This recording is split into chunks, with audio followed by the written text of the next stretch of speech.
आप सभी दोस्तों का स्वागत है आज के इस नए वीडियो में। और आज के इस नए वीडियो में हम लोग बात करने वाले हैं अमांडा। क्लास 10th का पोम है और इसे लिखा है रॉबिन क्लिन ने। ये पोम बेसिकली आपको बताता है आपके बचपन के बारे में। आप जब टीनेजर्स होते हैं, क्लास 9-10th की बात हो रही है, 11-12th की भी बात हो रही है, जब आपको मतलब नसीहत दी जाती है आपके गार्जियन के द्वारा, आपके पेरेंट्स के द्वारा कि बच्चे ऐसे नहीं, मतलब ये नहीं वो नहीं, मतलब तमाम हिदायतें आपको दी जाती है। तो उस समय अधिकांश बच्चों को इरिटेशन होता है, इस चीज़ से खीस बढ़ता है, अंदर अंदर गुस्साते रहते हैं, कुछ मतलब रिप्लाई भी करते हैं। उनको लगता है कि उनकी जो है स्वतंत्रता जो है, फ्रीडम जो है, उसको कर्टेल की जा रही है, उसको रिड्यूस किया जा रहा है। लेकिन ऐसा नहीं है। पेरेंट्स हमारी भलाई के लिए ही वो हमें समझाते हैं, बुझाते हैं। तो चलिए शुरू करते हैं पोम आज का और देखते हैं कि रॉबिन क्लिन क्या कहना चाह रहे हैं इसमें।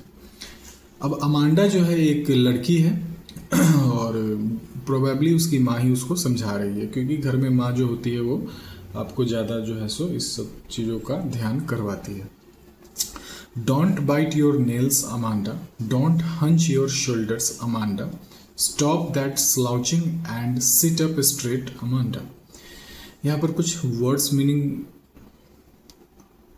यहाँ पर कुछ डिफिकल्ट वर्ड मीनिंग्स को देख लेते हैं पहले। हॉन्च का मतलब होता है जैसे कुबर निकाल करके कोई बैठता है कंधे को झुका करके, तो उसे हॉन्च कहते हैं। उसके बाद स्लाउचिंग, स्लाउचिंग का मतलब होता है टू मूव लेजली, मतलब आप रिएक्ट कर रहे हैं लेकिन बेमन से कर रहे हैं, आलसीपन दिखा रहे हैं, मतलब आपको कोई कुछ कह रहा है मतलब एक्टिव होने के लिए, तो उसमें आप लेजीनेस दिखा रहे हैं।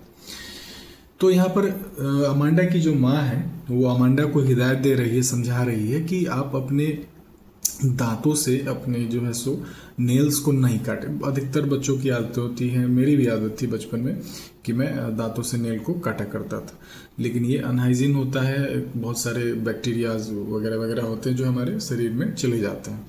Don't hunch your shoulders Amanda, यानी कंधे झुका कर मत बैठे। अधिकांश बच्चों की आदत होती है तो उनको समझाया जाता है। Stop that slouching and sit up straight Amanda, मतलब लेजी की तरह मत बैठो, थोड़ा सा मतलब सीधे तन करके बैठो। अब यहाँ पर अमांडा जब जैसे ही ये बात सुनती है अपनी माँ की, तो क्या सोचना शुरू करती है। There is a languid emerald sea where the sole inhabitant is me और मॉमी ड्रिफ्टिंग ब्लिसफुली। सबसे पहले वर्ड्स को देख लेते हैं। लैंग्विड का मतलब होता है रिलैक्स्ड, शांत। इमर्ल्ड का मतलब होता है ग्रीन कलर से, एक स्टोन के रेफरेंस में होता है, लेकिन यहाँ पर समुद्र की बात की जा रही है। उसके बाद है ड्रिफ्टिंग, ड्रिफ्टिंग का मतलब होता है मूविंग स्लोली। तो जैसे ही अमांडा की माँ उसको समझाती है तो वो इमेजिन करने लगती है, रिएक्ट तो नहीं करती है लेकिन इमेजिन करने लगती है कि काश मैं उस हरे नीले समुंदर में होती, एकदम शांत जो होता, और वहाँ पर मैं क्या होती, मॉमिड होती। मॉमिड मतलब एक क्रिएचर है, इमेजिनरी क्रिएचर जो आधा फिश और आधा ह्यूमन होता है, और वहाँ पर आराम से जो है सो धीरे धीरे मूव करती, तैरती, मतलब इन सब से छुटकारा मिल जाता मुझे। उसके बाद है did you finish your homework Amanda, did you tidy your room Amanda, I thought I told you to clean your shoes Amanda. अब फिनिश माँ पूछ रही है अब अमांडा से कि क्या तुमने अपना होमवर्क कर लिया अमांडा, क्या तुमने अपने रूम को साफ कर लिया। और I thought I told you to clean your shoes Amanda, और मैंने तुम्हें अपने जूते भी साफ करने के लिए मैंने कहा था। तो ये माँ पूछ रही है अमांडा से। और बचपन में हम लोगों को मतलब एक तरह से समझिए कि ट्रेनिंग दी जाती है कि डिसिप्लिन मैनर्स सीखने की ये प्रोसेस है, जिससे लाइफ में हम आगे चल करके भी अपने लाइफ में डिसिप्लिन रह पाते हैं। ये बचपन से ही शुरू हो जाता है। ऐसा नहीं है कि जब हम सियाने होंगे तब हमारा पास ये सब गुण आएगा, नहीं, इसलिए बचपन से समझाया जाता है। तो ये माँ ये सब पूछ रही है, तो जैसे ही ये सब बात पूछ रही है फिर वो क्या करती है कि इमेजिन करने लगती है। क्या इमेजिन करती है वो देखते हैं। I am N orphan, orphan का मतलब होता है अनाथ, जिसके कोई मतलब नाथ न हो, यानी माता पिता न हो। रोमिंग द स्ट्रीट, स्ट्रीट का मतलब होता है गलियों में, गली। I pattern soft dust with my hushed bare feet, the silence is golden, the freedom is sweet.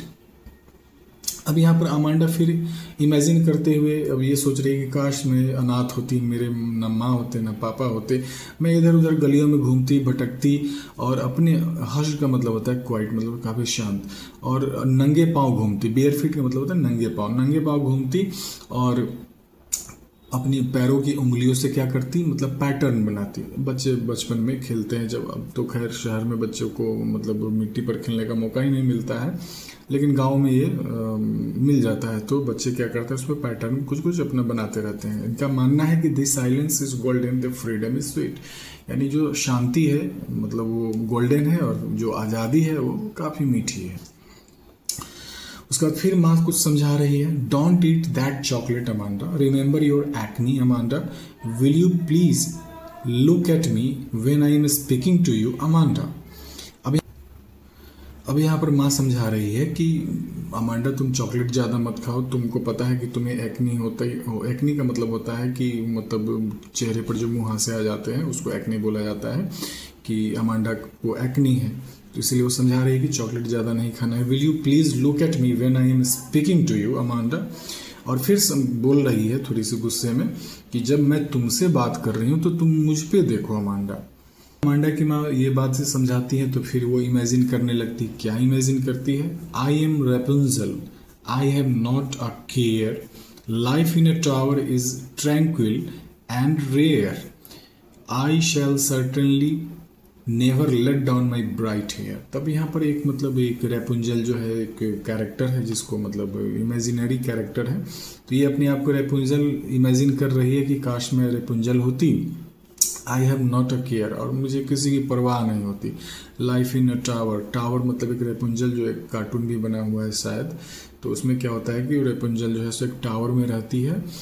Is tranquil, tranquil का मतलब होता है काफ़ी शांत, जो कि टावर काफ़ी शांत है, कोई रहने वाला है नहीं उसमें। एंड रेयर, रेयर काफ़ी मुश्किल, यानी जो शांत जीवन आपको कोई तरह का हो हल्ला नहीं हो, तो जो जीवन होता है मुश्किल होता है अमांडा के हिसाब से। I shall certainly never let down my bright hair, तो वो जो रेपुंजल टावर में मतलब रहती थी तो उसको ना एक मतलब जादूगरनी ने रखा था, और जादूगरनी को जब भी अंदर आना होता था उस टावर के ऊपर मतलब चढ़ना होता था, तो ये रेपुंजल जो होती थी ये अपने गोल्डन हेयर्स को नीचे खिड़की से गिराती थी, तो उसी को पकड़ करके वो विच जो है सो ऊपर टावर में जाती थी। तो ये का इनका मानना है कि ये कभी अपने ब्राइट हेयर को नहीं खिड़की से बाहर एक बार जाने के बाद नहीं गिराएंगी, क्योंकि इनकी माँ वापस वहाँ भी आ सकती हैं।